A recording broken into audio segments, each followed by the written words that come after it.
வீட்டுக்கு வந்த கெஸ்ட இப்படி எல்லாம் பண்ணக்கூடாது காயத்ரி. பின்ன என்ன பாட்டி, பொண்டாட்டி கிட்ட உரிமையா கேக்குற மாதிரி எனக்கு இது வேணும் அது வேணும்னு கேட்டுக்கிட்டே இருக்கான். அவனுக்கு பிடிச்ச மாதிரி டேஸ்டா சமைச்சு கொடுத்தா என் கைக்கு ஒரு தங்க வளையல் போடுவானா.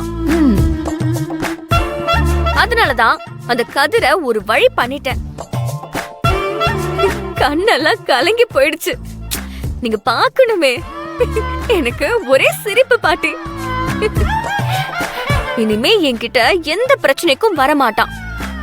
மீறி வந்தா நான் இதை விட பெரிய பிளானே வச்சிருக்கேன் பாட்டி.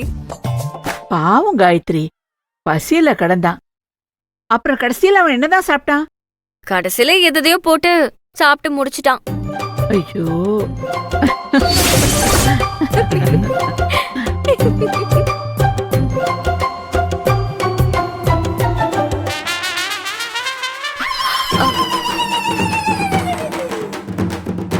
காயத்ரி, காயத்ரி திரும்பு. என்ன என்ன வேணும்? கொஞ்சம் விஷம் இருந்தா கூட குடிச்சிட்டு செத்துடுறேன். சாரி, இப்போ கையில ஸ்டாக் இல்ல.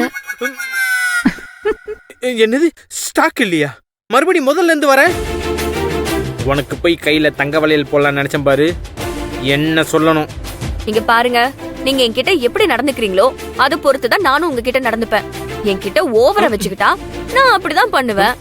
வாங்க பாட்டி, நம்ம போலாம்.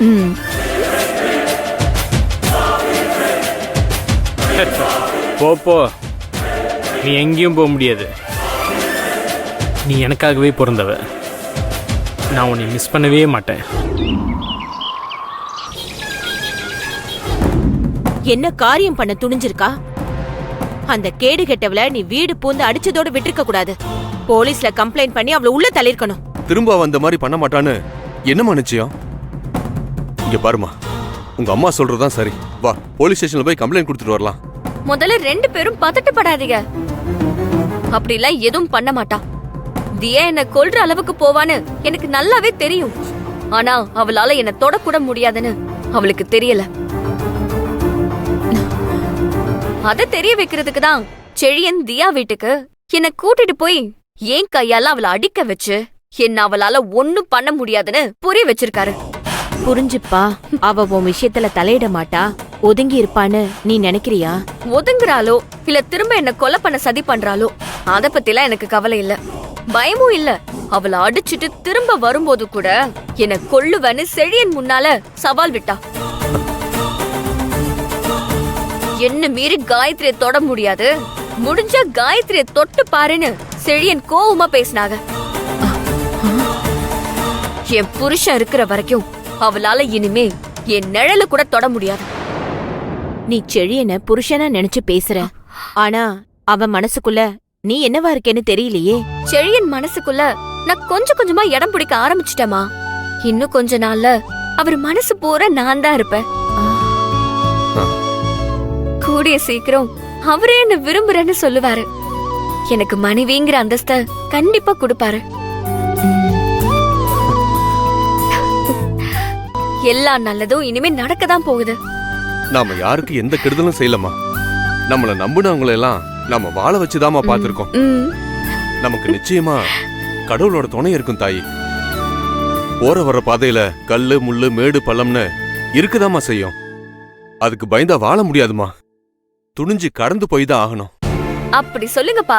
அந்த எண்ணம் இருந்தா நம்மள யாரும் ஒண்ணும் செய்ய முடியாது. ஆமா, எது எப்படியோமா, நீ கொஞ்சம் கவனமா இருந்துக்க. சரிம்மா. அப்புறம் அப்பா, ஒரு முக்கியமான விஷயம். என்ன கலைவாணி? நாளைக்கு சுப்பிரமணி மாமாவுக்கு கல்யாண நாள். அது எப்படிமா நான் மறப்பேன்? அவனுக்கு கல்யாணம் பண்ணி வச்சதே நான் தானம்மா. நாளைக்கு எல்லாரும் குடும்பத்தோட கோவிலுக்கு போறோம். நீங்களும் வரீங்களா? அந்த தடிப்பை எங்களை கூப்பிடலையம்மா. அதான் அவரோட மருமக நான் கூப்பிடல, அது போதாதா? எதுக்குமா வீண் பிரச்சனை? கோவில்ல ஆதிசங்கர் எங்களை பார்த்தா மனசு நோகுற மாதிரி ஏதாவது பேசுவாங்க. பதிலுக்கு உங்க அப்பாவும் பேச வேண்டியதா இருக்கும். இருக்கிற பிரச்சனையை இன்னும் பெருசாக்க வேண்டாம் தாயே. அவங்க 2 பேரும் சந்தோஷமா நீண்ட ஆயுளோட வாழ நாங்க இங்கிருந்தே கடவுள்கிட்ட வேண்டிக்கிறோம் தாயே. அம்மா சொல்றதும் சரிதாம்மா. சுப்பிரமணி கிட்ட நான் போன்ல பேசிக்கிறேம்மா. நீ சந்தோஷமா அவங்க கூட கோயிலுக்கு போயிட்டு வாமா. ஆ? ம், சரிப்பா. அம்மா, ம் எனக்கு பசிக்குது. உன் கையால சாப்பாடு ஊட்டி விடுறியா?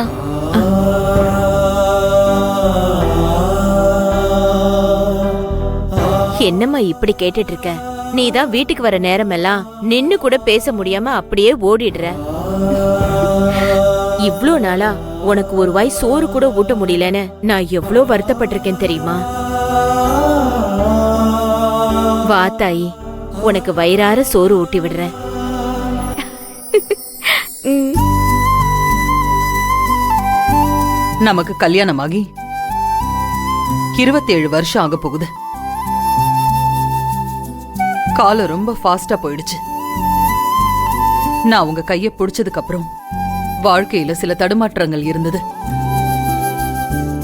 ஆனா அதெல்லாம் தாண்டி வந்ததுக்கு அப்புறம் நினைச்சு பார்க்க முடியாத ஒரு வளர்ச்சி, சந்தோஷம், வெற்றி, எல்லாமே எல்லாமே நாம நினைச்சதை விட அதிகமா கிடைச்சது. அவ்வளவு வேகமா சந்தோஷமா வளர்ந்து இப்ப தடுமாறி நிக்கிறத நினைச்சா ரொம்ப கஷ்டமா இருக்குங்க. ஏன் அது இவ்வளவு ஃபீல் பண்ற? அப்படி என்ன கஷ்டம் வந்துருச்சு நமக்கு? நம்ம கல்யாண நாள நாளைக்கு கொண்டாட போறோம். ஆனா நம்ம ஒரே மகனுக்கு நாம நினைச்ச மாதிரி கல்யாணத்தை பண்ணி வைக்க முடியல. இவ்ளோ சொத்து சொகம் இருந்தும் அவனுக்கு ஏத்த பொண்ண பார்க்காம அவனோட கல்யாணம் நின்னு போச்சீங்க. வருத்தப்படாத ஆதி. காரணம் இல்லாம காரியம் இல்லைன்னு சொல்லுவாங்க. கல்யாணம் நின்னதுக்கும் ஒரு காரணம் இருக்கும். அப்படி என்னங்க? அப்படி என்னங்க பொல்லாத காரியம்? அத நான் உன்கிட்ட இப்ப சொன்னா அதை நீ ஏத்துக்க மாட்ட. கூடிய சீக்கிரம் காயத்ரியும் செழியனும் வாழ்க்கையில ஒன்னா இணைஞ்சு வாழும்போது நிச்சயமா இதுக்காக தான் செழியன் கல்யாணத்துல இத்தனை தடங்கள் வந்துச்சான்னு புரிஞ்சுப்ப. என்னங்க, ரொம்ப கஷ்டமான கேள்வியை கேட்டுட்டேனா? பதில் சொல்ல இப்படி யோசிக்கிறீங்க? அப்படிலாம் ஒண்ணும் இல்ல ஆதி. நான் பொதுவா சொன்னேன். அடுத்த வருஷம் நம்ம கல்யாண நாள கொண்டாடும் போது நம்ம மகனுக்கு கல்யாணமாகி நம்ம மருமகளோட கொண்டாடணும். அதுதாங்க என் ஆசை.